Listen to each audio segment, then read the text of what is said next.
I'm Sang-Bong-woo, President of Institute for International Trade, the think tank of International Trade Association. This morning, as you may know, Dr. 401 is supposed to be here as a moderator, but he is out of the country to attend an inevitable meeting, so I'm here in his stead.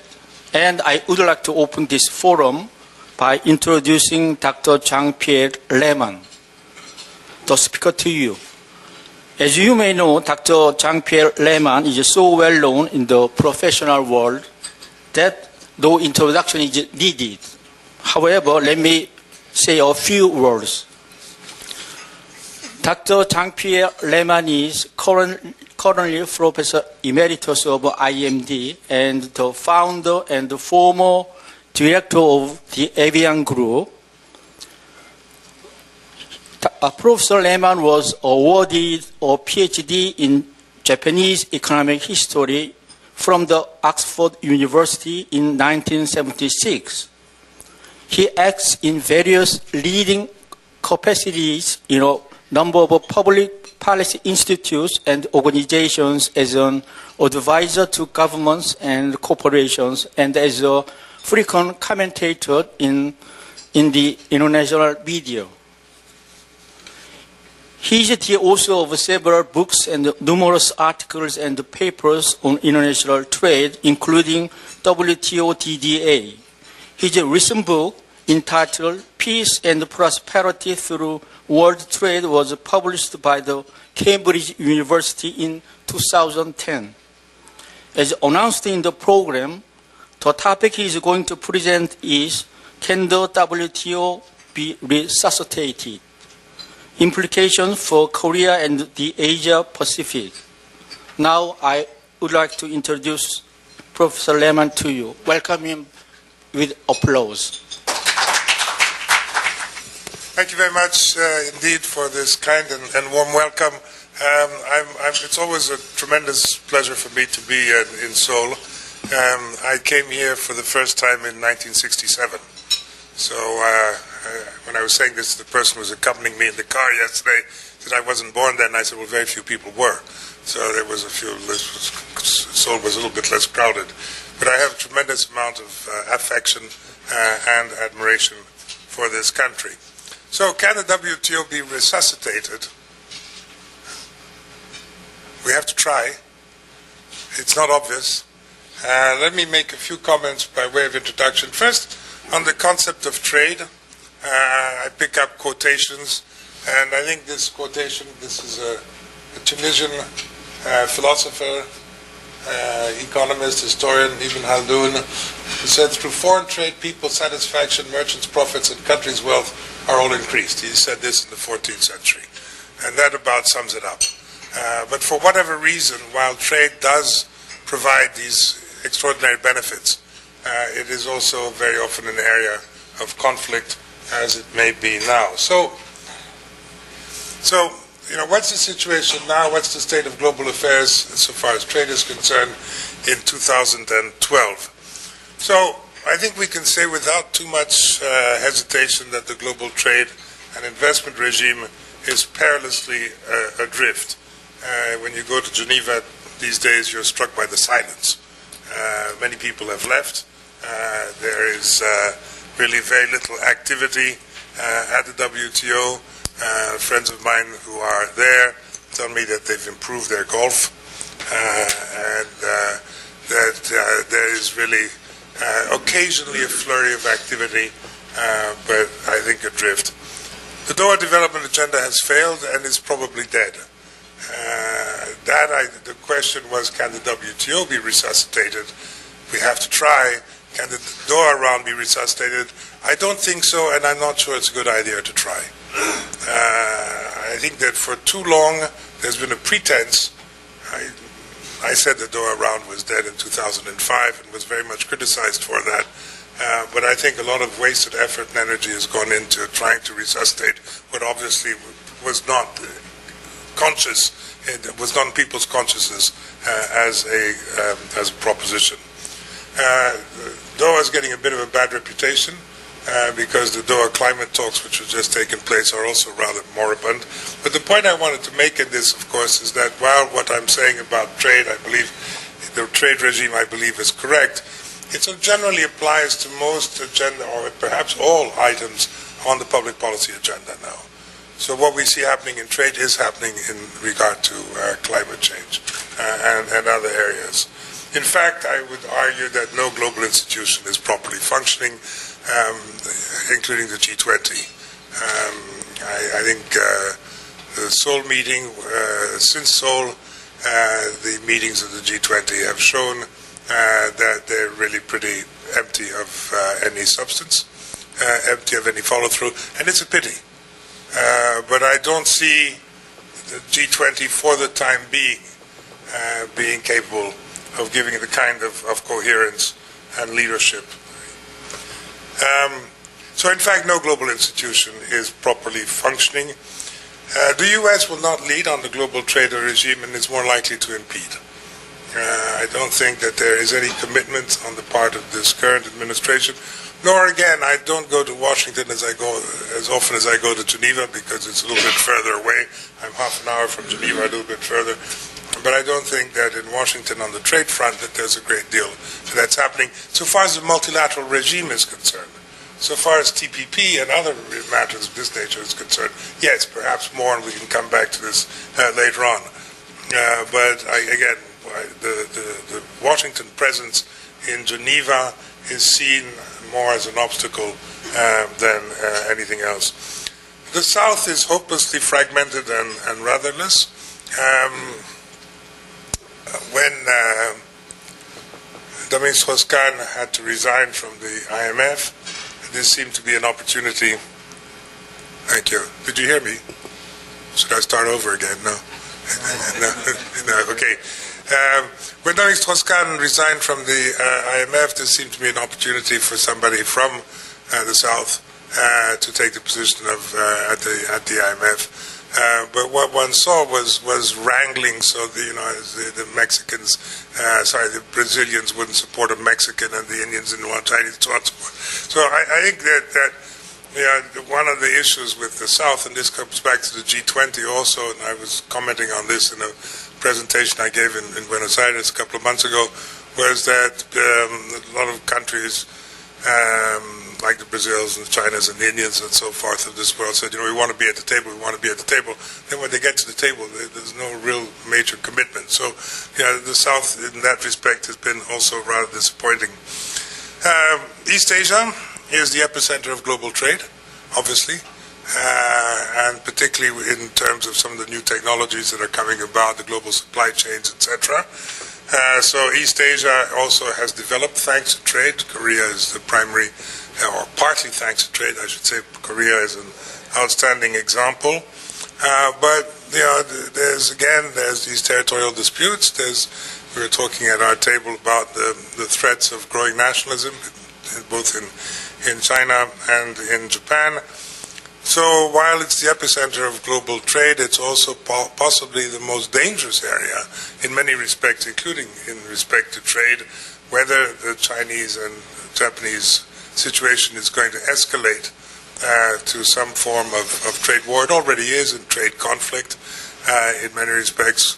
And I was in Shanghai just before coming to Seoul and in Beijing a few weeks ago, and people are very, very concerned that this escalation of tension could go off into directions which would be unmanageable.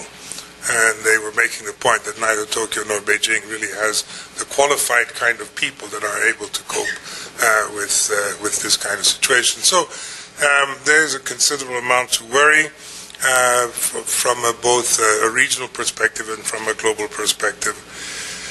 The proliferation of PTAs, of course, has taken place. So when I say there's no activity in Geneva, this doesn't mean that there's no activity. As you know, that there have been many, and of course Korea has been at the forefront of this.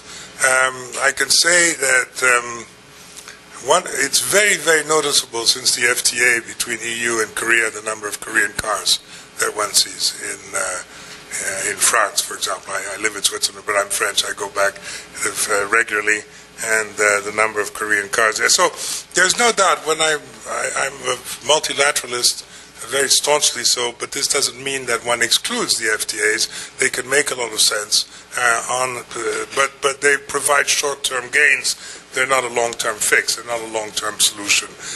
They're no substitute for the imperative of a strong multilateral system.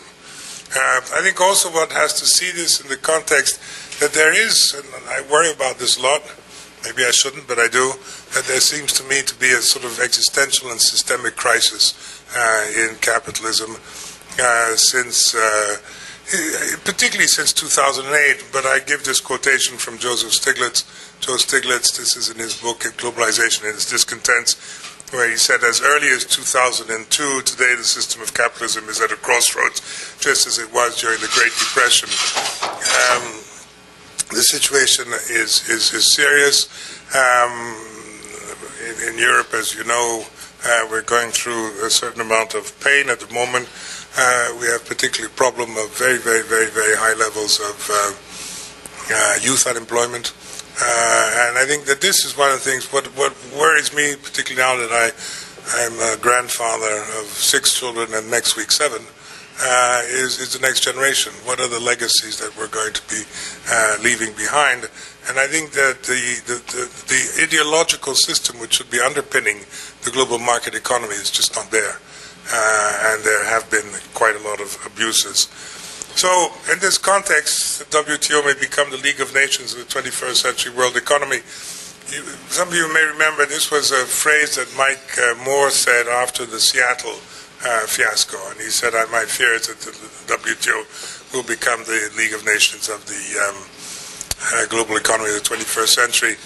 And one of the things I found recently that extremely interesting was that I was reading some reports of the League of Nations of meetings that were held in 1934, 36, 37, etc. And they issued these reports, these communiques, and you read them. This was, sort of 80 years ago. And it's like reading a G20 communique. You just change a word here, you change a word there, and it's exactly the same. So there's, I think when Mike Moore said that, I don't know what inspired him to say that, but when you start reading these reports, it really gets rather eerie. And incidentally, they always said that the meetings ended successfully. So, there you have this sense of reality. So a variation of the 1930s scenarios is increasingly plausible. I think it's not to be dismissed. And this region will, needless to say, be the most affected, partly because of the point that I made, that it's the epicenter of global trade. This has to be seen in a context where we're living in a period of tremendous excitement, but also tremendous amount of turbulence. The global business environment has undergone the most profound transformation since at least 2 centuries, driven by 2 revolutions, the global market and the information communications technology revolution. And, there's another quotation that I'm quite fond of that I didn't put in here, which is by the former Brazilian President Lula, who said, how will we explain to the next generations that we had so much and we did so little?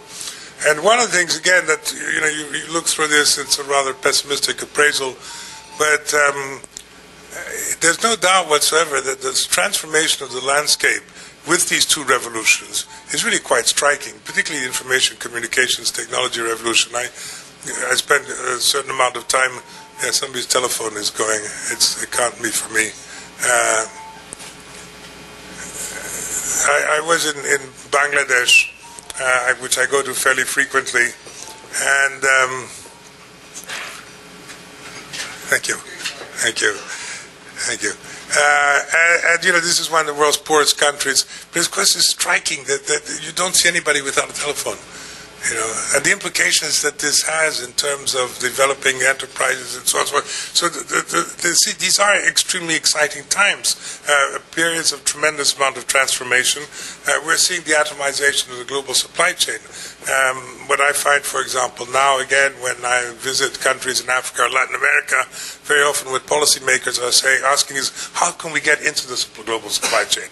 They're hearing about, for example, that 80 million jobs are going to be transferred from China onward on to other parts of the world because of growing, rising wage rates and aging population, etc. And so, there's a keenness to try to get involved in this. So the world economy fundamentally has all sorts of potential. We have the emergence of multiple new actors, Mittal Steel, which is being talked about very much in France, as you may know, at the moment. So different types of players. We're seeing a closing of the gap between developing and the developed countries. I'll expand on this point, but what I call the end of the hub-and-spoke global economy. In other words, that what's really tremendous now is the growth of South-South trade, investment, and so on. Again, I see this, just an anecdotal illustration. I joined IMD in 1997. In 1998, I went to give a talk in Brazil. I was asked to do that on China and globalization in the 21st century, something of that nature. And when I was being introduced by the chair of the meeting that I was speaking to, he said, yes, Jean-Pierre is here to talk to us about China and globalization. These are subjects which, of course, for us are extremely remote. In 1998, it was very remote. China-Brazil trade was like this.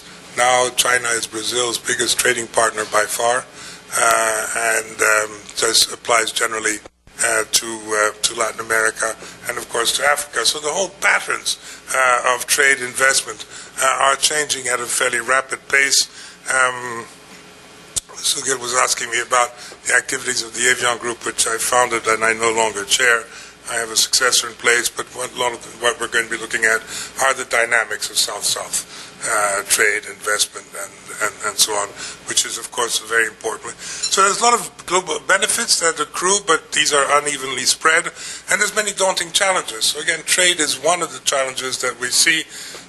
There's a former World Bank official called Jean-François Richard who wrote a book called High Noon. I don't know if anybody read it. It came out in 2002. It's very good. The subtitle was 20 Global Issues in 20 Years to Solve Them. So this came out in 2002. We now have 10 years. And we're not doing much progress in terms of solving them. But he divided these 20 global issues into sort of three basic headings. And he said some of them refer to our common planet. So this is climate change, biodiversity, and so on, whereas we know there are significant challenges that exist. And we have to, so he puts a number of these issues specifically under our common planet. Then there's the issues of our common humanity, issues related to life expectancy, to disease, to education, to empowerment of women, and so on. And then he says the third category is our common rules book. And one has to have a sort of harmony between these three. We need rules. And at the moment, part of the difficulties in addressing the planet and the humanity challenges is that the rules book is not functioning properly. We see very large imbalances that, of course, are taking place. Tremendous velocity of financial volatility. Since 2008 particularly, but we don't know when the next financial crisis is going to come from, probably from unexpected quarters. And the great fragility of the global hegemon, of the United States. I think that the U.S. is undergoing a transformation.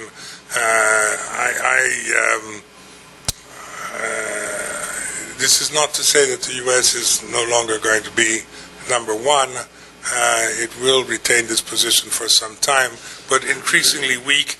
And I think increasingly, you saw this in the election, inward-looking, polarized. So, while I think the United States is still the world leader, I don't think one should expect too much from the United States, and particularly not in the area of some of these challenges, including trade and climate change. Well, one of the basic problems that we have, though, is while all of this is taking place, these huge transformations, the institutions' mentalities are not adjusting. I think one of the problems, and some people in this room know this much better than I do, is I think one of the reasons the Doha round failed is because people went to the Doha round with a Uruguay mentality. So this, what's in English the word is atavism. So you have this hangovers, and I kept hearing when I was discussing the early years of the Doha round, And some of these old warriors from the Uruguay round, so Jean-Pierre, understand, Uruguay round, but we're not in the Uruguay round. The Uruguay round took place before the fall of the Berlin Wall. The Uruguay round took place before the ICT revolution. The Uruguay round took place, etc., etc. We're in a completely different world, but this has not necessarily been recognized. So I think this is what is the difficulty. This same Jean-François Richard, I said, I don't know if anybody read his book. It is, even though it's now 10 years old, it was very good. He was making the point, he says that part of the difficulty that we have in terms of global governance, he says if you take put on the vertical axis change and the horizontal axis time, and you go 1980, 1990, 2000, 2010, and you take, so this is change and this is time, and you take, for example, information communications technologies. Between 1980 and 1990, you have change taking place, but it's more or less at a linear level. Then round about 1990, 1989 was the launch of the World Wide Web, you have exponential change that takes place. So it's going to a completely different stratosphere. And you know, if you imagine trying to explain to somebody who had disappeared in 1990 for 20 years, 22 years, comes back, what a telephone is. It's totally different concept.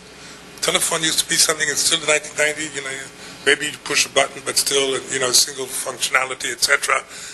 Now I have a friend in Bangladesh who's established a company called bKash, which is to be able to transfer money from mobile phone without going through into any intermediary. I mean, it's remarkable. You know, this is not what a telephone was supposed to be about. The person who left in 1990 said, but you know, so, oh yes, I use it as a call from time to time, but basically for all sorts of different things. So mobile telephony, internet, you know, in 1990 you said to somebody a cloud and he'd look up in the sky. Now a cloud, of course, is computer geek for talking about things that you can stock, etc. So it's gone up like this. It says if you look at markets, it's roughly the same thing. In other words, 1980, 1990, you have reform that's taking place. You have China crossing the river while feeling the stones, etc. And then around about 91, 92, 93, you have this exponential change with reforms introduced in India, the end of apartheid in South Africa, the opening up of the Mexican the market by joining NAFTA, Brazil under Fernando Henrique abandoning, you know, he used to be a professor, Cardoso was a professor of economics, and he was very much part of the Raul Prebisch school of dependency. Unfortunately, when he became president, he forgot his books and didn't apply his theories and opened up Brazil. So you have this extraordinary change that's taking place. It's a real revolution. So he says, there again, you've got this exponential change. The problem is that at institutions and mentalities, it's still at a linear level. So he says you have a governance gap here, which is rather important, and which I think is reflected in, again, for example, the trade negotiations that take place. So the result is that you have an erosion in global institutions, a crisis of leadership, a deep sense of uncertainty, and I think most fundamental is the absence of trust. I think there's two things that are very, very problematical and that negotiations will not overcome. One is a crisis of legitimacy. You know, I remember when before Korea, Seoul held the G20 meeting, and I was over here talking to a number of people. I said, you know, please don't in your communique say, and we will conclude the Doha round by the end of this year. Because everybody said that. So since it was in December, they said we'll conclude it next year. But yeah, you can't do that. That's at some stage or another, people will start paying attention to you, and that's what's happened, I think, to a certain extent, G20. So there's a loss of credibility. So you know, when you say we're going to do this, that, the other thing. When I say you, I don't mean you. I mean the G20 or whatever, or the WTO. You know, give me another one. So there is a crisis of legitimacy, and then there's a crisis of trust. And there's crisis of trust, I think, at all different levels that exist, and that is very, very problematical. So, you know, this is just a recapitulation, of the, you know, these four revolutions that we've seen. that have brought about the changes in the 21st century world economy, the Chinese economic revolution, the ICT revolution, the global market revolution, and of course the demographic revolution, where we're seeing the huge new markets. I mean, this is one of the things is that, the global market in 1990 was maybe about 850 million people. Now it's about 5 billion people and rising. The changes that are taking place are just absolutely astonishing. Again, I try to imagine somebody, having been away from the planet on a day-to-day basis. And just an anecdote, I was in Venice last month, end of October, early November, with one of my granddaughters. I take her every year for a special trip for her education. And we were in Venice, and it was amazing how many Chinese there were. Absolutely astonishing. And I'd been there in 2005. Last time I was in Venice, I can't remember any Chinese at all. But there, now you hear there are 70 million overseas Chinese tourists. That's part of this demographic revolution that's changing place.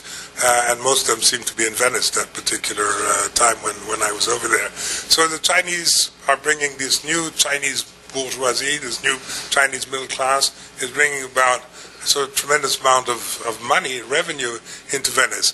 Then you take the boats. I don't know if some of you have been to Venice. You go to Venice and there's an island called Murano. And Murano is very famous for its glass. Very, very special glass that goes back centuries and so on.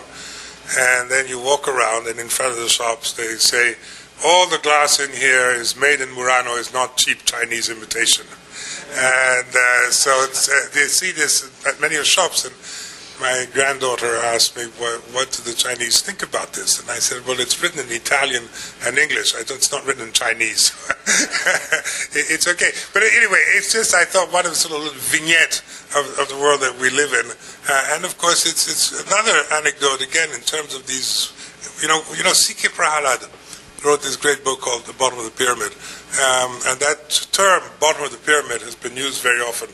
But the word that I thought he really brought into this, something which is very much part of the ambiance that we're in now, is he speaks about the aspiring classes. And this is a very, very good word, aspirational. People who were yesterday virtually, nothing, and now all of a sudden see that they can aspire to visiting Venice. They can aspire to better schools for their kids. They can aspire to, and this is a huge, huge, huge phenomenon in this world. Not just in China. Just another anecdote. I live in Switzerland, and when people ask me, where do you live in Switzerland, I say I live in Lausanne. And they said, oh yeah, Lausanne, yes. There's this very nice medieval bridge that goes through Lausanne. And I say, no, that's Lucerne, not Lausanne. Lausanne's where the International Olympic Committee is. And we have a lot of Chinese coming there for obvious reasons. I went to Lucerne. I very rarely do. I think I've been there 2 or 3 times, about 4 hours by train. And I went there by train once, and I arrived, and I thought I was in Mumbai. It was absolutely full of Indians. And obviously Indian tourists. And I was very surprised by this. And they looked also pretty much like first-time tourists rather than sort of regular tourists. And then I discovered why. And the reason is that a lot of Bollywood films are filmed in the Lucerne area. So you have Indians who come to Switzerland to see the sites where the Bollywood films are being made. And these are part of these changes that are taking place. Another important change that's taking place, what I call the end of the Robbins book, Global Economy, is the fact that if you go back to until relatively recently, you had the OECD was the center, the hub of the world economy, and it had business that was branching out with the various other parts of the world. And most multinational companies, in Europe at least, are organized on that basis. So Philips has its head office in Eindhoven, and Philips Asia responds to Eindhoven, Philips Latin America, and so on and so forth. Whereas now, in fact, as I was suggesting earlier on, what's taking place, and this is something which the WTO has not been able to absorb into its consciousness at all, is the tremendous growth that's taking place is South-South trade. And it's expected to continue to grow. And that's not reflected. The point I make again about these mentalities is that the people who come to the negotiation table at the WTO are not, they're conscious of it, but it's just not in the mentalities that are there. It's just like another problem that I don't talk about too much, but which we've done a lot of work on, is the supply chain. You know, I mean, the trade is still thought of as you have this product made in country A and it's sent to country B, whereas in fact that's not at all the situation. I mean, the Koreans know this better than anybody else. So, you know, the supply chain, the South-South and the supply chain realities are not sort of integrated into the mindsets. So initially, the way I prepared this was that they were going to sort of be coming out one by one. But anyway, so please don't jump to the last line. Let's go through this. So what are the opportunities in this transition and the possibilities for Korean leadership? There will be a leadership change in the WTO in September 2013. Pascal Lamy will be standing down. You know, I've said this publicly. In my opinion, it's a little bit late. I think he's a man of the 20th century rather than a man of the 21st century, and that there's need for new leadership and new inspiration and fresh ideas at the level of the WTO. The next Director General will almost certainly be from the South. So I think that's something, again, we were talking with Vice Minister Ahn, that the Europeans and Americans are resigned to. Now the problem is that what you're now getting into play is, you know, the regional. So it's rather who's the best person. It's who's the region that the person should come from, and Latin America seems to be the likely candidate for the WTO at the moment, because there's already been an Asian who's Supachai. The Africans are going to get UNCTAD. So Latin America seems to be a candidate from this. The leadership from the ex-Quad, US, EU, Japan, and Canada, is unlikely, to say the least. And also unlikely from the big emerging powers. In fact, leadership from either one of them will be resisted. But there's an imperative of determining what's the appropriate architecture for the WTO of the 21st century to make sure that it doesn't become the League of Nations. And this is something which worries me, is that there's a lot of talk now who the candidate should be to lead the WTO rather than what kind of WTO should we have.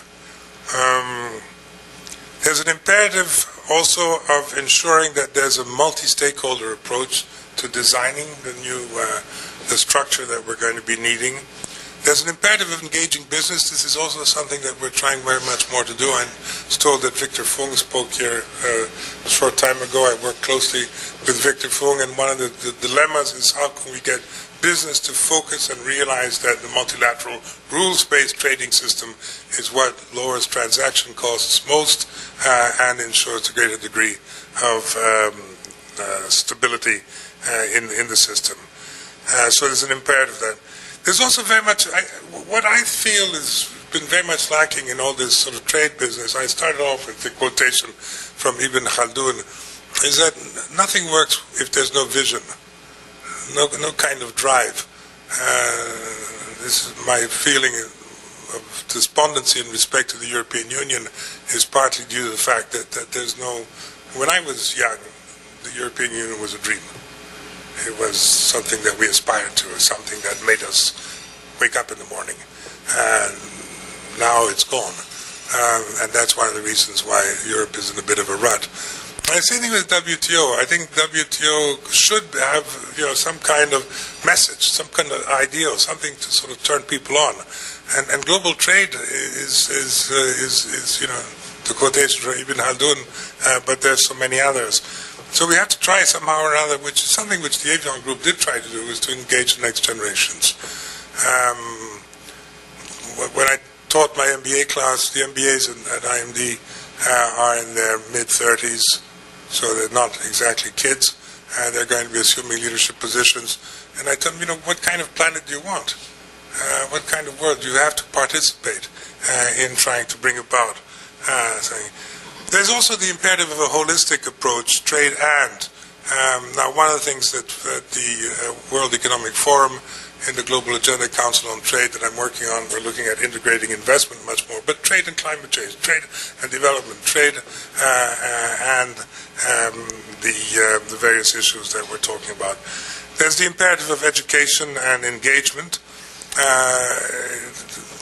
The ignorance generally on trade matters is quite staggering. And Korea, what about Korea? Korea is the most successful story of the second half of the 20th century. You don't seem to be impressed, but it is. And I think that there's a tremendous opportunity here for Korean leadership in terms of trying to devise a world trading system. Korea can prove, has credibility, has experience, and so I think that there's a good deal that could be anticipated here. So, I come back to this talking about the vision, and this was what Cordell Hull said in 1937. I've never faltered and I will never falter in my belief that enduring peace and the welfare of nations are indissolubly connected with friendliness, fairness, equality, and the maximum practicable degree of freedom in international trade. This vision thing, I think, is going to be absolutely fundamental in terms of being able to resuscitate. The resuscitation of WTO is not going to be based on some kind of compromise negotiation. We've got to somehow make this governance gap narrow, overcome the obstacles of mercantilism. And finally, Octo was kind enough to mention the book, which actually I did with my son, Peace and Prosperity Through World Trade.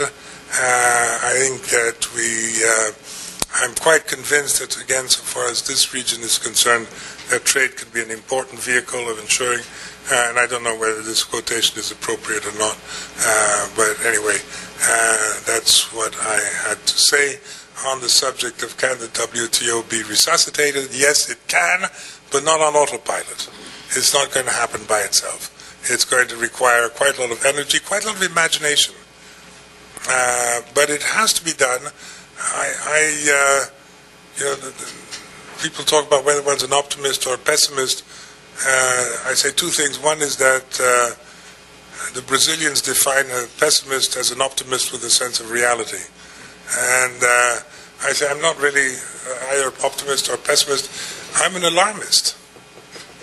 I'm very, very, very worried. I think when I say we're drifting into what could, and this is not necessarily, I don't think there's anybody waiting to push a button to set off a conflict of some form or another, but we're in a situation right now where we have a whole bunch of powder kegs, and it could just go off and happen. And in that context, and this is why I think part of the reason that, for example, with business in Europe, I have difficulty getting business to concentrate on the WTO because at this moment they say there's no crisis. And so what we should be thinking about is crisis prevention. How do you prevent a trade crisis occurring? And to start thinking in those terms rather than saying, well, let's sit back and wait, and if there's a crisis, we'll attend to it. And, this is the proverbial black swan. I'm not quite sure if there's a crisis, it's more likely to come from some escalation of the China-Japan conflict. That, I think, is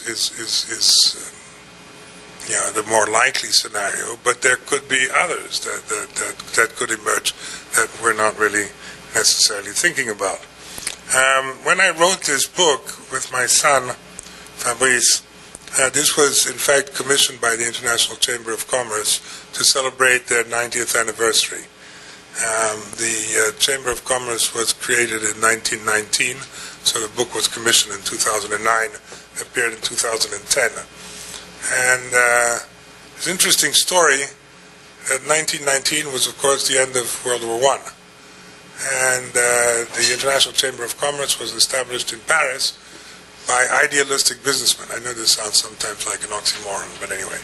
And they called themselves Merchants of Peace. And the term, the motto that they adopted at the time was world peace through world trade. So this was the end of World War I. And they said, if we can get world trade going and business going, then everybody's will be benefiting and we can have a world peace. And of course, this dream of world peace through world trade went very sour. In fact, the irony is that they commissioned a report in 1939 for celebrating their 20th anniversary. And that was, of course, just before the chaos that subsequently occurred. So what we talk about achieving the 2019 vision will be that 2019, the International Chamber of Commerce will be 100 years old. And that what we should be aiming for would be to achieve world peace through world trade, or peace and prosperity through world trade.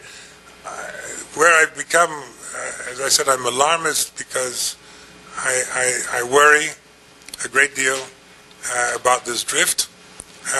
Where I'm optimistic is that I think we could do it. I think a lot of conditions are in place that could seize a global trade regime. I mean, a lot of positive things that have developed over the course of these last decades, particularly the last decade and a half or thereabouts. But this has to be sustained, and it has to be strengthened.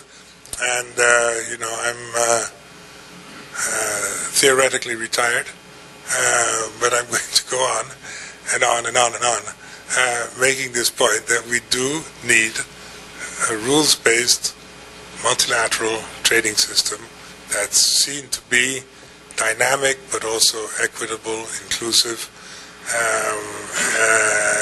It's not a luxury, it's an absolute imperative and necessity for achieving the kinds of goals that we want to. I might just mention one thing is that a lot of the discussion now is, of course, on this North-South issue. The North-South division, which I use, but it's somewhat arbitrary, because, of course, within the South there's lots of different gradations. But we must remember that this was called the Doha Development Agenda. It was maybe a mistake to call it the Doha Development Agenda, but that's what it's called. This is the issue of legitimacy. Whereas in Bangladesh, for example, the Bangladeshis worry a great deal that the whole development dimension is disappearing, particularly with this trend towards plurilateralism and free trade agreements. So a lot of countries are coming to want to have free trade with Korea, understandably, but not with Bangladesh. So this makes this trend less inclusive than it should be. So these are that's it. These are the remarks that I wanted to make this morning.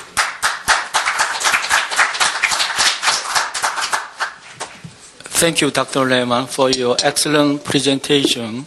It's very informative and stimulating indeed. Your description of the current global trade and investment environment provides us, I think, with new valuable insights with respect to trade and investment. Since most of you are top experts on the topic of international trade, so I will not summarize what Dr. Lehmann has said. Instead, I would like to open the floor for the final discussion. So if you have any questions or comments, raise your hand and identify yourself. And also, please be short and get to the point. Okay.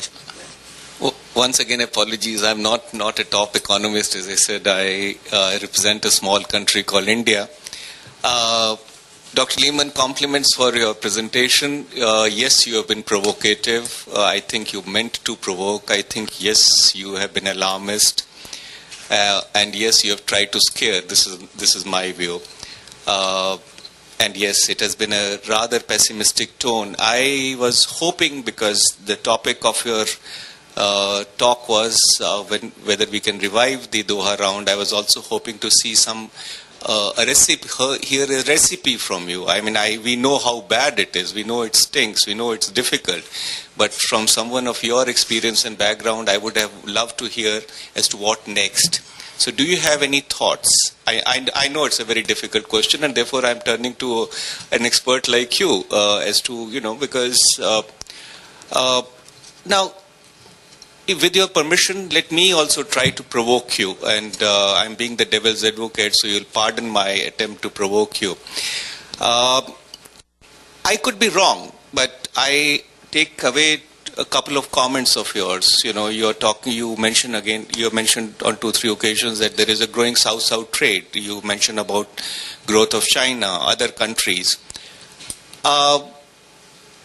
Then you have mentioned about the aspiring classes. I like that phrase. I also, maybe I'm wrong, but I also saw a sense, a tinge of resentment. Now, is that so? My counter question is the North, so-called North, as you said, the North-South division is blurring, is the so-called North psychologically ready to deal with the economic center of economic gravity shifting to the South? I'm not saying it has shifted. I'm with you that it will take a long time. But when you say it's a fallback to the Uruguay round discussions and the same lingo, the same phraseology pre-91, is the North really ready also to deal with a South which is no longer the same South as it used to be? Thank you. Would you respond to? Thank you very much. And I think when I'm talking about the possibility of resuscitating WTO, not the Doha round, that I think to give it a decent burial, face-saving decent burial, because otherwise we're never going to get there. But the WTO is something that's rather different. Now, having said that, I think my point is that, as you know, there's been quite a lot of reports that have been written, the Sutherland Commission, the Warwick Commission. There have been all sorts of commissions that have done reports on reforming the WTO. My view has been for some time that this is not something that can be done in a very, not a report sort of overnight fashion. There's a Bretton Woods kind of setting that's required. We need a period of, after 2008, I said, let's not try to pursue the Doha round. Let's give a period of profound thought, not negotiating on a particular issue, but trying to determine what kind of environment, what kind of structure, what kind of body do we want. And this has not been done. So, maybe this is unsatisfactory, but say we need to have a concerted assessment of an institution that is going to correspond to the realities and the aspirations of the 21st century. We've got to also promote the WTO. I mean, this is a good turnout because it's Korea. And maybe I would get something similar in India. But there's no way easier to empty a room than to come into a room full and say, I'm going to talk about the WTO. Now my friend has left here was the World Economic Forum. In Davos, in early years of WTO, there would be a session on trade with Director General, trade ministers, etc. It was full and gradually emptied. And I remember last time, and went into a smaller and smaller room. So I think this is why I was talking the importance of education, the importance of engagement, the importance, and there have been some efforts that have been made. There's a much more friendly website and so on. But it's striking, and I see this, for example, how I walk into a classroom at IMD of middle-level management managers all over the world, and I pose some questions on basics of trade, WTO, they don't know. So that's why what I'm saying is that I think there's no easy fix. We need to have the kind of concerted thinking and develop some kind of vision of global trade in the 21st century, which incidentally I don't think it's going to be that difficult. It can really make a tremendous amount of difference. But I don't think that there's anything that I may be disappointing you here, but can the WTO be resuscitated? Yes. But not on the basis of saying, this is a silver bullet. This is the that's going to happen. That's going to do. So that's my fundamental takeaway, if you like. Now, On the question, your second question, oh, absolutely. Absolutely. Absolutely. I mean, this is part of the problem. And this is why, I did not go to Doha. I went to Cancun. And as Cancun in 2003, you may remember, so this was the first ministerial meeting after Doha. And it was the ministerial meeting where there was the emergence of the so-called G20. So the G20, obviously not the G20 summits. This is the G20 led by India, China, South Africa, and Brazil, and with etc.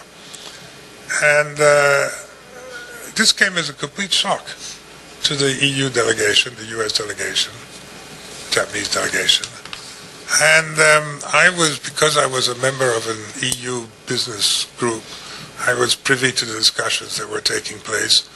And the assumption was that, this is not serious, this is going to fall down. I don't think that in the capitals of Europe or the US, it's really been absorbed yet that we're in a changing environment. So is it resentment? Maybe there's a bit of that, but it's also not ignorance. And this comes back to the point I'm making, if you like it. Look at the people who are running. I mean, if you take Europe, for example, there's nobody with any sort of really global experience. Pascal Lamy doesn't have any either. So I don't think maybe resentment is just more, ignorance. Gordon Brown, when he was Prime Minister, I understand, visited India for the first time. This seems to me to be so. There again, I would say that at the confidence and learning level, we have a tremendous amount to do. And this is where I feel it also at the same time a great deal of frustration. Never has it been easier to obtain information. But I travel a lot. I take a plane in, Frankfurt, go to Delhi, and I'm in business class. I take up a lot of space. And nobody's reading. Everybody's watching stupid videos. And we have groups that go out looking at business opportunities in India. We ask them a few questions in India. They don't know. So there really is. I think we need a sort of there's an educational imperative here. We should all be working at. We've got to try and make a world where we have greater confidence in each other, a sense of trust in each other, and that's again not something that can be done overnight, but it can be done. If I look at, sorry, I'm going to stop because you wanted short questions. I'm giving long answers. But I'll stop just now. But, I look at, for example, the situation here. If you take a look at Europe, and if you look at the last century, you could say that, for example, as I'm concerned, my grandfather was in World War I. My father was in World War II. Now, if you extrapolate, like a lot of people do, I should be a veteran of World War III. My son leading a battalion in World War IV. My grandson getting ready for. We stopped that. We broke that trend after World War II. And we broke that trend, among other things, because there was a huge effort put into confidence building and trust building. And some of you may be familiar with an institution in the UK called Wilton Park. Wilton Park was set up initially as a place for Germans and British to meet after World War II to talk. Rebuild confidence. So the result is that today, young Brits, young French, young Dutch have nothing against Germans. They're fellow Europeans. This is what, for example, has not happened here. That's why the situation is different. So we need to invest an enormous effort to try to create a world that corresponds to one that they would like to. And trade is a fundamental element in this. Sorry, it's a long answer, but there is no short answer to this. Wish there were. It's okay. Gentlemen, and then Dr. Yang and Dr. Che. Thank you, Professor Lehmann. My name is Jean-Pierre Kim. This is the second time I see you in this forum, in this IGE. You expressed a pragmatic prognosis that Doha is basically. I think a few people say that, but they have been recognizing the reality for a long time. Put your finger on the mentality of the negotiators as a primary problem of failures. I would like to ask you if the problem is not more fundamental. In another session of this seminar, Professor Bagwadi of Columbia explained the difficulties of those negotiations, because Doha, the WTO rule is the unanimous agreement.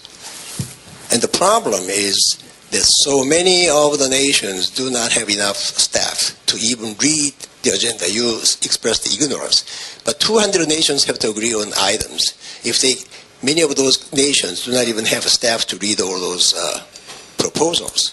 How do you reach the unanimous agreement? So my question is whether your solutions that you have been talking about should not have fundamental change in the mechanisms of WTO, how to reach an agreement. Otherwise, as things stand right now, I don't see how anything can be done on the WTO. Thank you. No, I agree with you. I think that the issues that you identify, I think part of the problem is, for example, I didn't talk about trade facilitation. That's the big thing now. We're going to lose everything, but let's keep trade facilitation in there. Yes, but at the same time, when you look at some of these least developed countries, they have so many needs. Is an expert on trade law really a priority? So as you say, it's correct. In a lot of these least developed countries, for example, can't afford to have missions in Geneva, so they're brought over on a regular basis. So there is where I think again there has to be fundamental reform, but you cannot impose the fundamental reform. And again, as I was trying to point out suggest to the Indian ambassador, is that you probably see that one of the things I'm not suggesting is another report. We've had lots of those which have accumulated dust. So there has to be, when the GATT was founded, I think there were 23 members. There's now 55 members of the WTO. At one level, it's true that it's a World Trade Organization, therefore it reflects, and now Russia has joined. But it's unwieldy. This is also the issue about the League of Nations. So there has to be a greater sense of cohesion in the WTO. But I think, again, where there probably, there's a lot of things that can be done, I think. One of them would be really basically, so far as the principles are concerned, is to simplify. I think one of the problems of the WTO has been getting bogged down in details. And that's where the issue of the people that you're talking about being, and this is where the lawyers win, So there is scope for institutional innovation, which has not been, but again, as I say, these are things which are going to take a certain element of time. But, the long journey begins with a single step.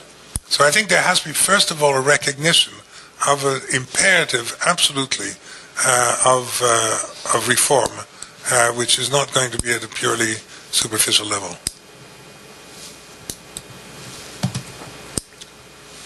Dr. Young, please. Jean-Pierre, welcome back to Korea. And let me begin with a small icebreaker. You introduced the book that you co-edited and which you introduced to us at the end of the lecture. I recall that I contributed a small piece to that, but that's about a few years ago. I still haven't received any complimentary hard copy. That's a reminder. And secondly, I thought that Fabrice was a female name. Now I realize that it's a masculine name. That's the name of your son. Fabrice, I thought was your wife. Now, I would like to first commend you for the fact that you created this Evian group in early 1990s. And you might recall that I was one of the participants at the time. And you've been campaigning hard with that as your platform to conserve and even further enhance the liberal international trading regime. And I think you made a huge contribution to the global intellectual community, alerting them about the challenges to the importance of, as well as challenges to the international trading system.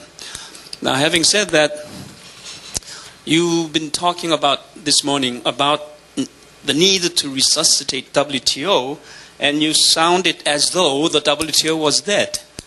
But I'm not sure if I can agree with that assessment.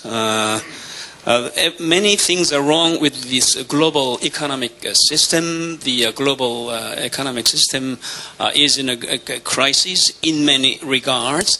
But to me, it seems that the trading system component of that is probably the healthiest, the most sound one in that regard. We have other problems, financial, developmental, climate change, and all that crisis. Compared to those crises, I think, and especially from the Korean perspective, the international WTO has been doing pretty well.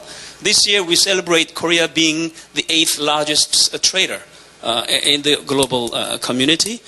And so you seem to be saying, my question here is, what is really wrong with the WTO as it has been functioning lately? I probably think that you think that this proliferation of PTAs are a sign of failure of the WTO system, but from the Korean perspective, that PTAs have been a very important critical complement to the WTO system. WTO thus far has been functioning pretty well, at least in regard to the dispute settlement and so on. But there is a limit to the trade liberalization that you can achieve through WTO, the multilateral approach, and that is being complemented by these bilateral and regional FTAs. And Korea, I think, has been at the forefront of this development. And so I'm not sure if you may say that there are problems with WTO, but I'm not sure if you can really say that WTO is dead for now.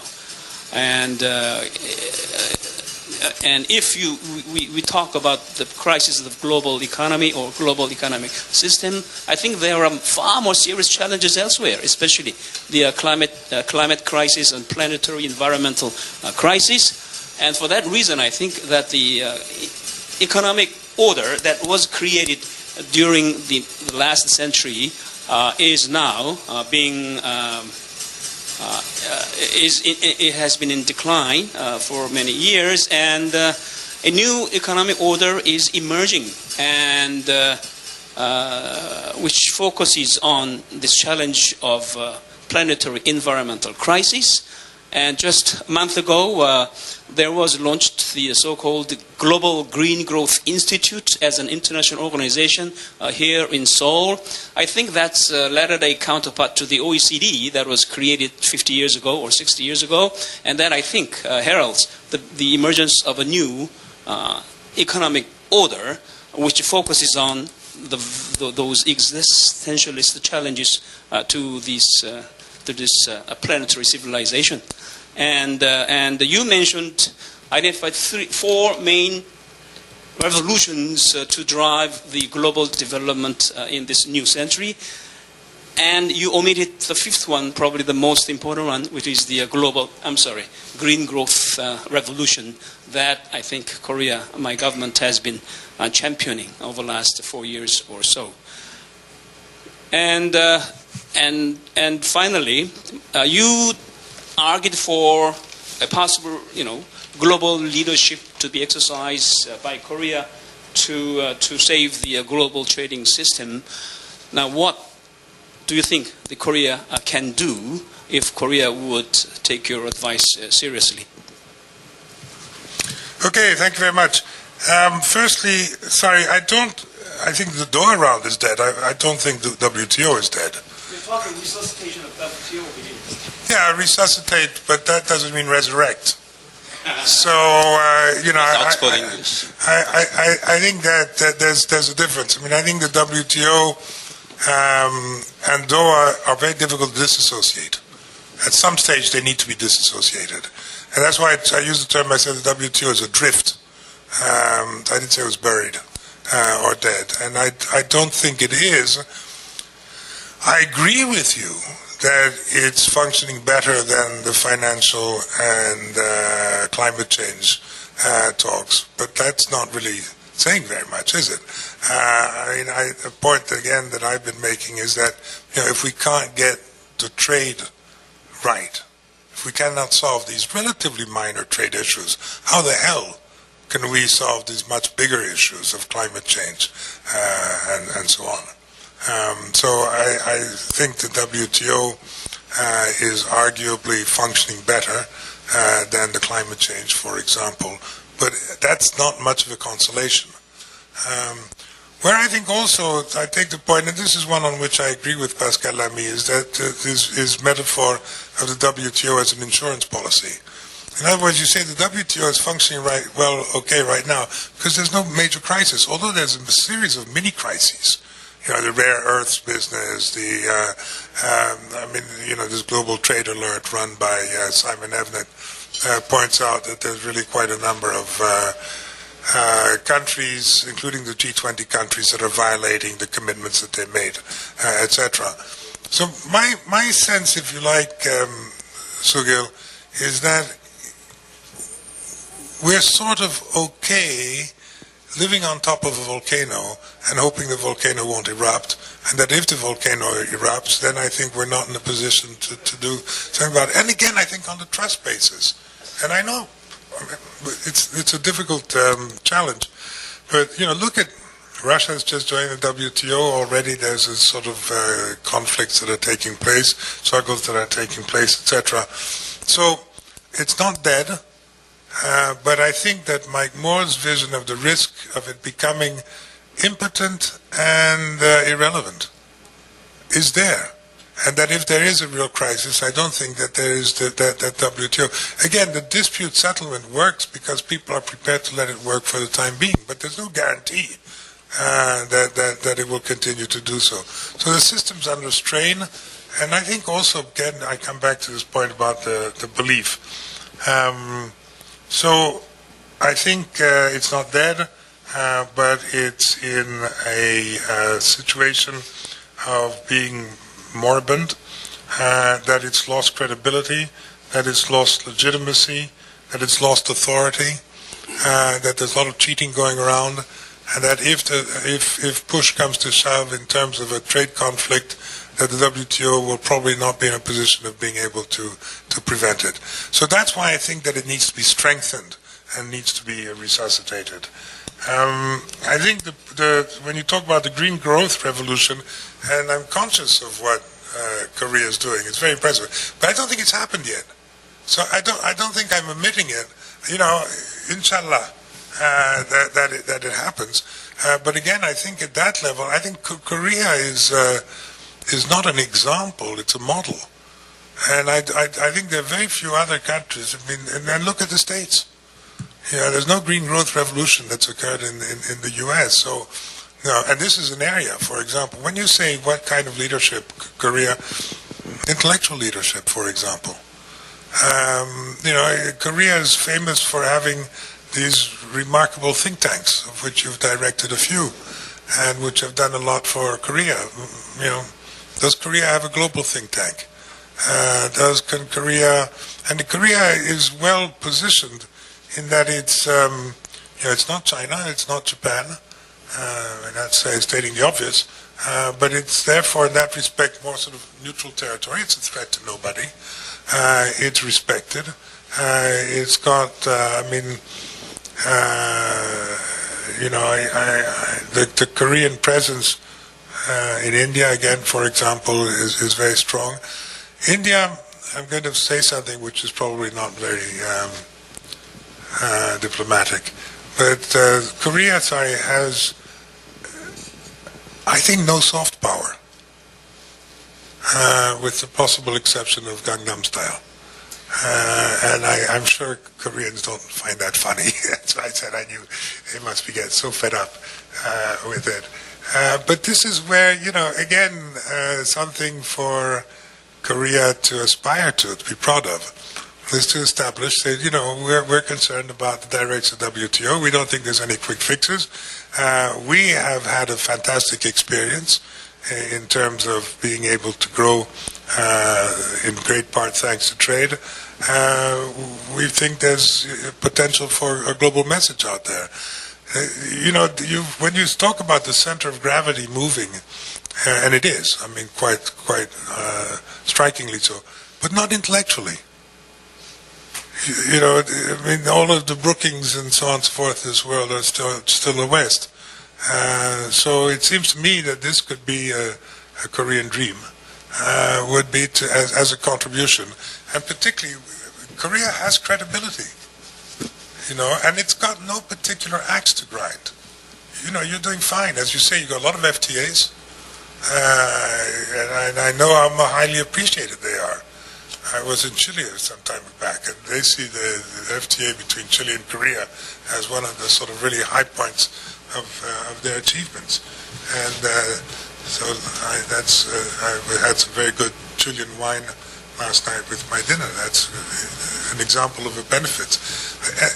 Again, so that's and this is where, again, perhaps in answer to the question from the Indian ambassadors, I think that when I was a student revolutionary in the 1960s, the slogan that we had on the walls in May 1968 was "L'imagination au pouvoir." Imagination should have power. And I think this is where there's a case for an imaginative approach, infusing this a certain degree of pragmatic idealism. And I think, it seems to me, and if it's not Korea, who? So I hope I've answered you. And Green Growth Revolution, we've got to still go out there and do a tremendous amount. Dr. Choi. A big applause for having said that, if not Korea, who? Well, Dr. Yang is busy promoting green growth, which is Korea's good initiative. Well, my name is Choi Byung-il. I'm president of KERI, Korea Economic Research Institute, the oldest private think tank representing Korean business sector. I was a Korean telecom service negotiator during 1990 to 1997 at Uruguay round, and also the Beijing telecom negotiations. And this is December. This reminds me of my days in Geneva, always snowy and gloomy. It has been always like that, the future of global trade museum. When I was seeing the title of today's talk, Can WTO be resuscitated? I had two operational redefining of your talk. That is how Doha can be salvaged after all. And second, do we have any hope? WTO can be relevant beyond Doha. Two operational terms. For first term, my personal view is after more than 12 years of continuous lapse and suspension and so on, I think this is time to declare the single undertaking approach is not functioning. We should be practical and do something and salvage and finish and go on, move on. But more important thing is regarding second question. Can WTO can be even relevant beyond Doha? And you mentioned trade and something approach. Well, it is going to be very much difficult to get launched because we have very much diverse membership at WTO now. And also, unlike those 1990s and when GATT days was functioning, we had the Quad system, but now we have G4 and with the shadow of China behind. So that means that trade and something is unlikely to be functioning at WTO. Then we should be more realistic. After all, the way I see it, this is something echoing Dr. Yang's suggestion. Perhaps in the future of WTO beyond Doha is going to be something like trade tribunal. So all countries, they try to utilize WTO dispute resolution. Whether they're going to be effective resolving dispute speedily is going to determine the future of WTO. So I'm very much curious about your response to those questions. Okay, thank you very much. Look, I think just briefly on Doha, I think something that I've said quite often, and I, for the time being, still agree with myself although that's subject to change, is that Doha would never have come about had it not been for 9/11. I think after Seattle, people who were monitoring the development of talks assumed that Doha would be a failure. Not another Seattle because for a variety of geographic and other reasons, but that the gap was too big and that it was not. And I think that there was this brief moment after 9/11 where there was a sort of sense that, we had to show solidarity and that there was a lot of pressure being put on the delegations to reach a conclusion. So it was artificial. And that's why, as I say, 2 years later, when I went to Cancun and I looked around, and I was not part of any negotiating team, but I looked around, I thought, it's not going to work. This is not going to work. You had it was the Tower of Babel. No wavelength at all. No trust. And this is, you cannot achieve something if you start on that particular basis. And so since then, I think that, and I wrote a thing called The Road Out of Cancun, and basically saying that, it seemed to me that Doha would not be able to succeed. So sadly, in a way, I've proved correct. So I think that, yes, the single undertaking is part of the problem. I think that Doha has to be given, as I said, a decent burial. It's going to be very difficult to achieve because you don't declare negotiations to be dead. But I think it's got to be done. On the WTO, I think the point here that I've tried to stress is that there is a need for the WTO to be resuscitated as a body, as a rules-based multilateral trading regime. It's got to include trade liberalization. It cannot be just a court. I know this is the view, but it's one that I personally, and we can talk about it at greater length, resist, because then you're positioning trade as an area for conflict. So WTO, if WTO is about conflict resolution, then trade by definition is seen as being an area for conflict rather than benefit.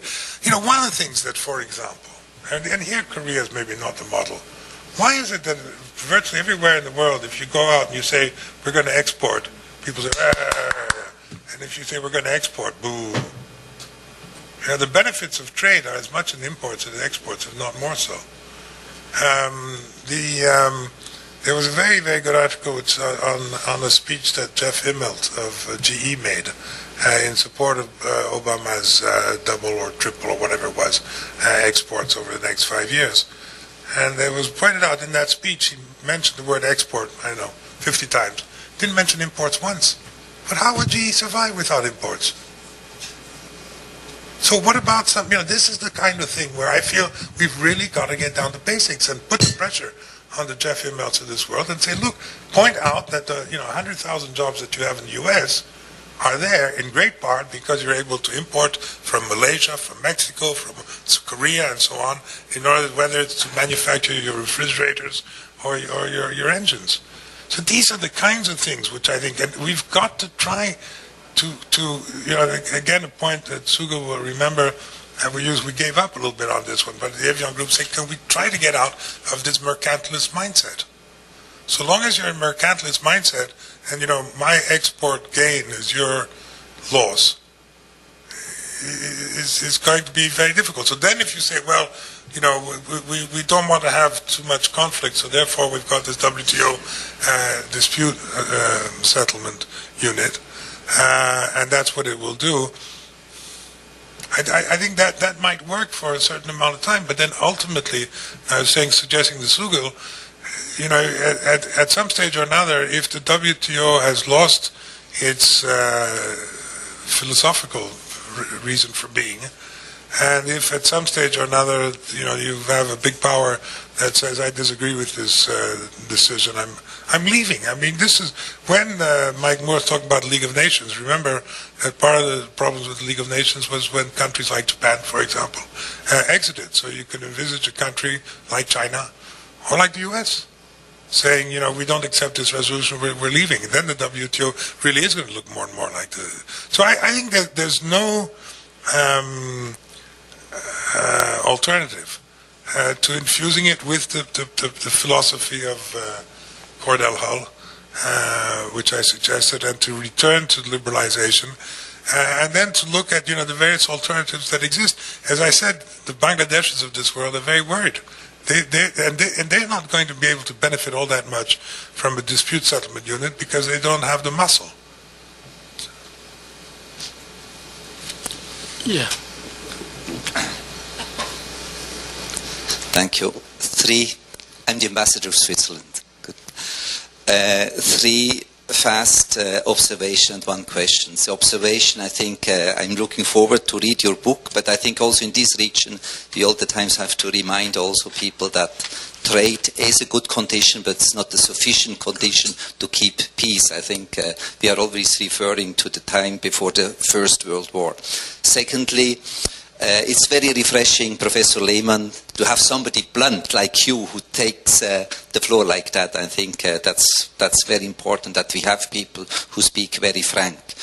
The third thing is with regard to import-exports. I think we are seeing a lot of cars in Europe from Korea. We would also like to see much more French and Swiss cheese here in Korea. And I can tell you how difficult it is. We have to get cheese and things like that into Korea.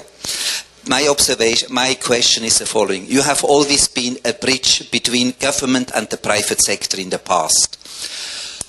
How much is the private sector, is business united? In the past, I think business, last 20 years, business has always been a driving factor, pushing the GATT and WTO forward.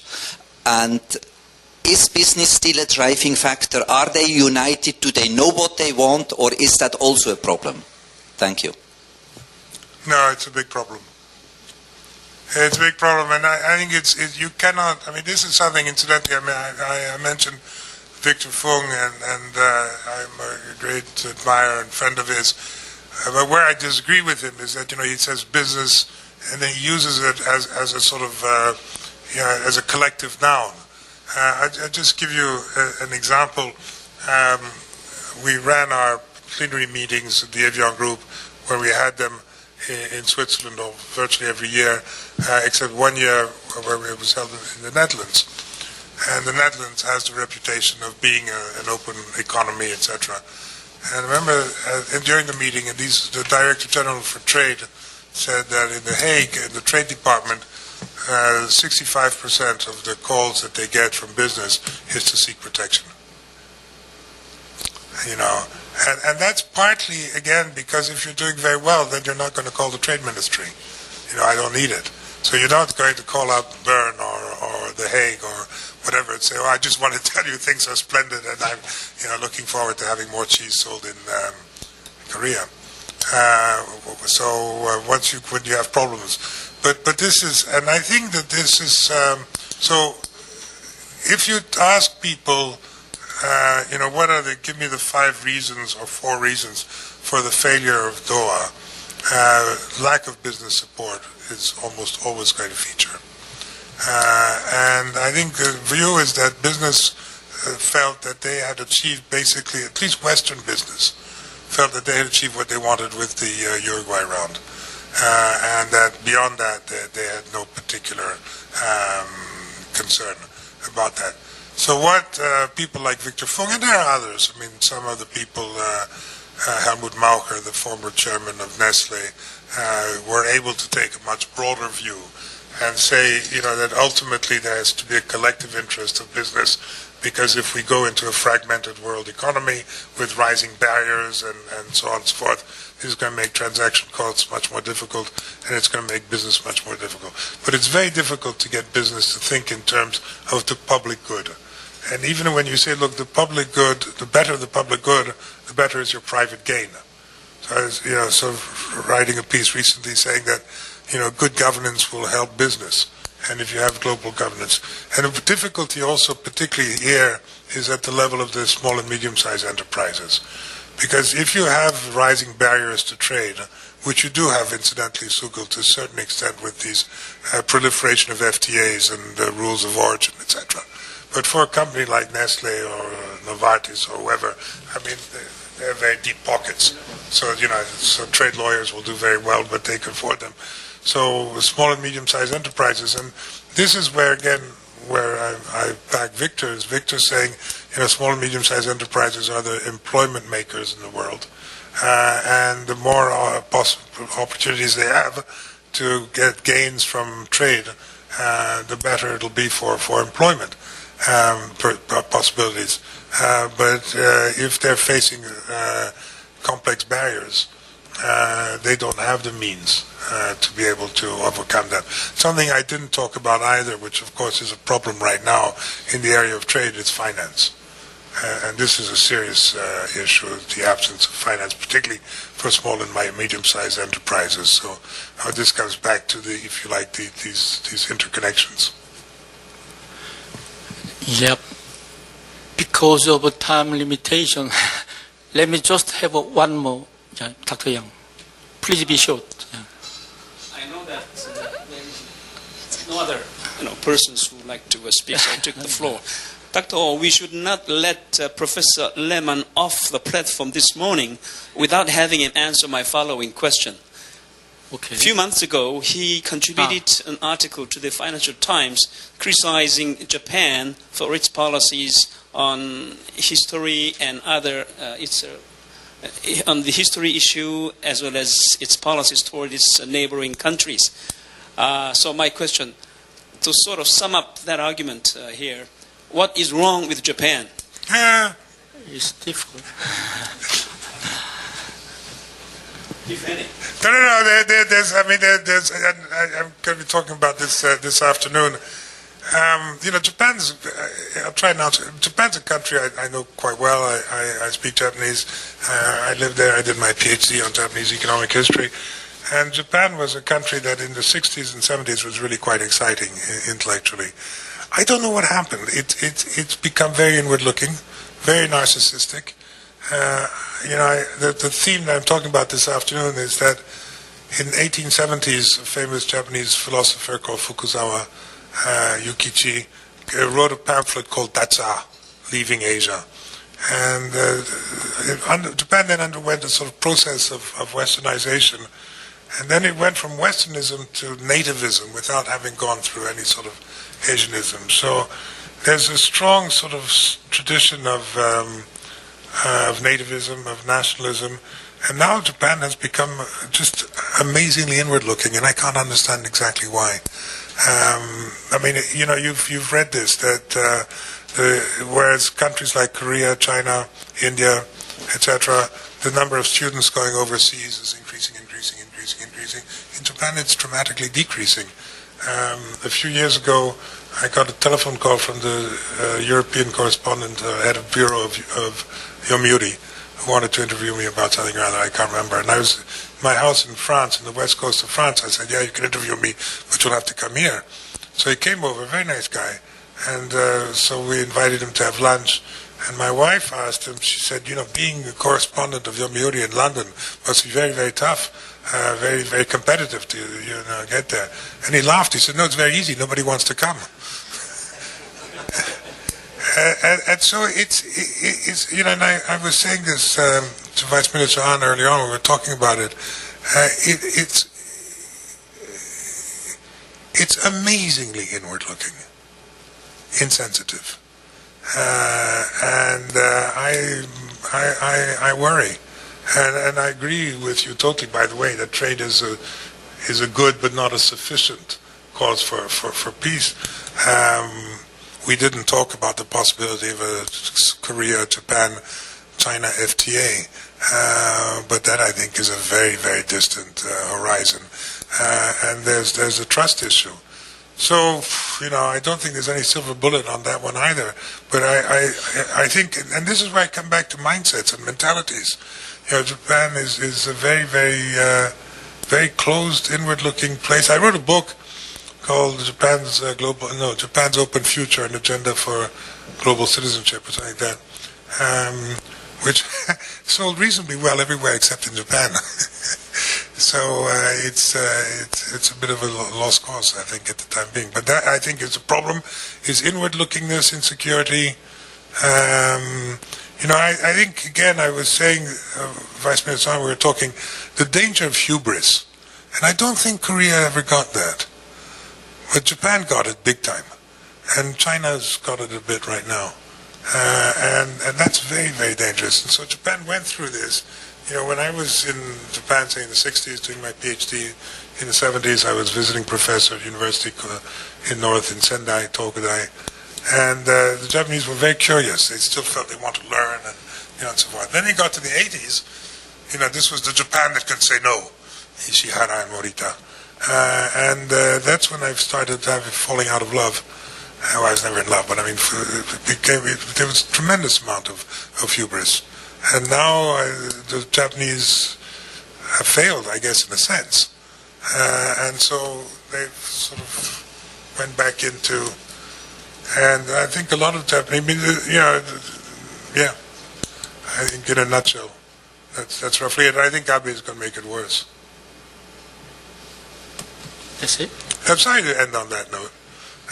There should be a much more positive note to end on. But I just want to,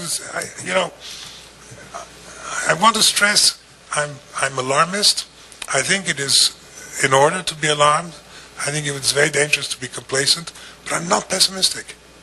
I'm not pessimistic because I think, if we recognize that we have these issues and these problems, then I think opportunities are fantastic. And I don't want to be pessimistic because, I've got my 7th grandchild coming next week. Well, with this, I think we should close this meeting.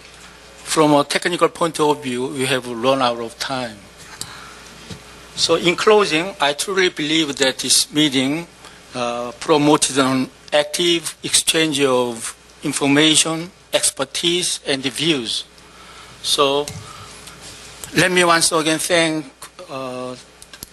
Dr. Lehmann for your excellent presentation and discussion, and also thank all of you for your presence and active participation this morning. Thank you.